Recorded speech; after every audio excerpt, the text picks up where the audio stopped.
Hello, I'm Luis Jimenez, and today we're going to be talking about camera shots and angles. One of the very first camera shots that we have to talk about today are the establishment shots. These are very important in that they set the setting for the story. It really usually involves some aerial shots of the city, perhaps a wide shot of a building.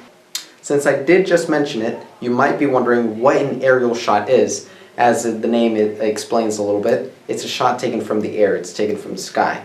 It can be taken from a drone, or it can be taken from a crane, or sometimes if neither one of those two are available, it just involves a person with a camera going on a higher surface than the subject. It could be getting on top of a chair, getting on top of the staircase, getting on top of a building, getting on top of a car, climbing up a tree.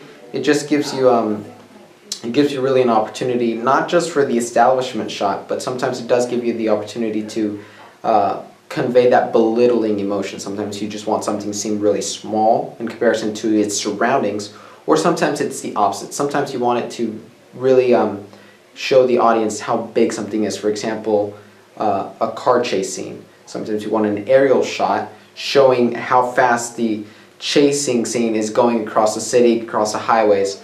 Perhaps it might be if you want to show an army, you just want to see an aerial shot of how expansive and huge the army is.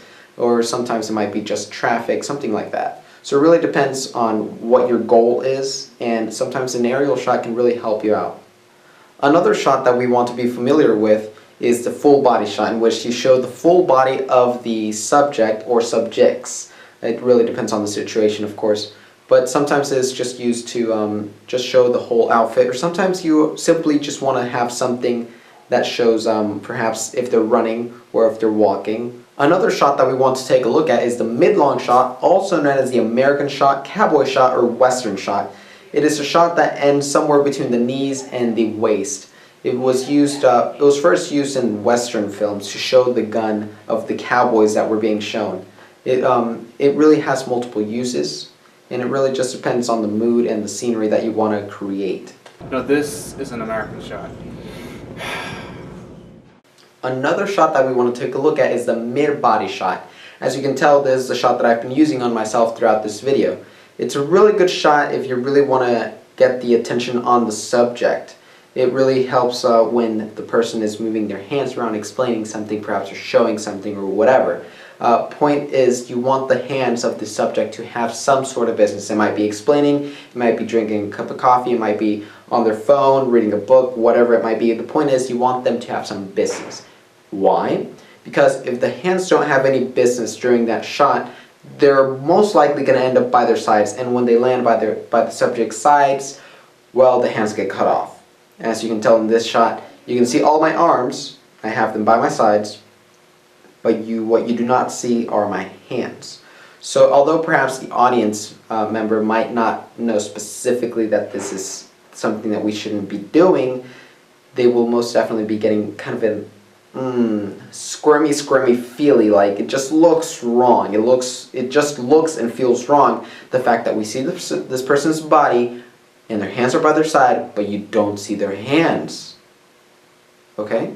So it looks kind of wrong. It looks kind of, I don't know how to describe it, but don't do it. It looks bad.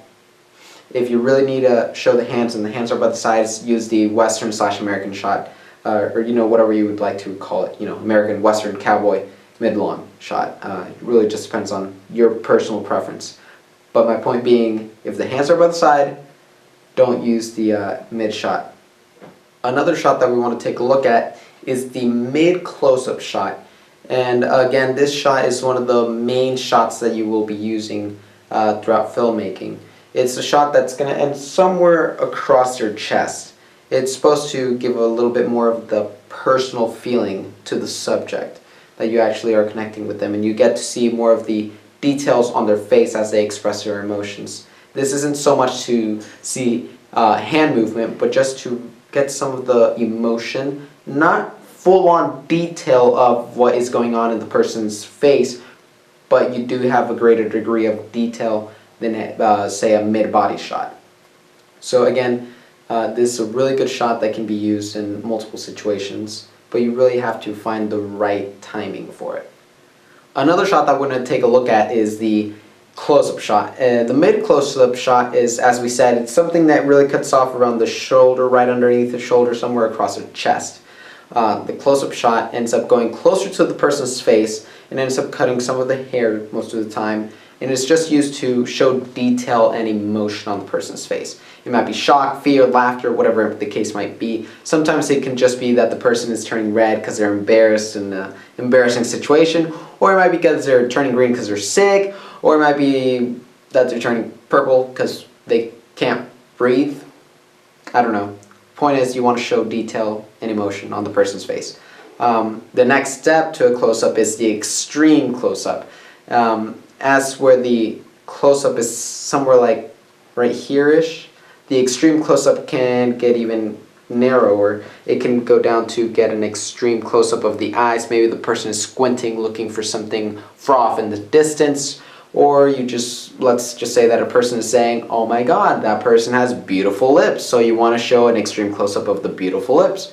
Or maybe somebody's just like, oh my god, you have like beautiful earrings, so you want to show like some extreme close-up of the earrings, or whatever the case might be. The extreme close-up can be easily confused with a detail shot. In fact, some people use them interchangeably. It really just depends on who you're working with, who you're talking about. But the difference is that the detail shot has mostly to do with objects, while the extreme close-up has to do with people. Again, the extreme close-up doesn't have to be just around the face and the head area. Sometimes you just want an extreme close-up of the person's watch, the person's necklace, the person's ring. Sometimes perhaps you just want an extreme close-up of the person's helmet if they're a football player, or their shoes, or if you just want to show detail on the person. Now the detail shot is pretty much the same thing except that you want it on an object. It might be a locker, it might be a window, it might be a car, it might be a house. Point is, you're trying to show detail. You really just want to show detail. The detail shots are sometimes used at weddings. Sometimes we get detail shots of the decor at the reception, or some detail shots of the bridal gown, or just the shoes that the bride is going to be wearing, or maybe the tie that the groom is going to be wearing.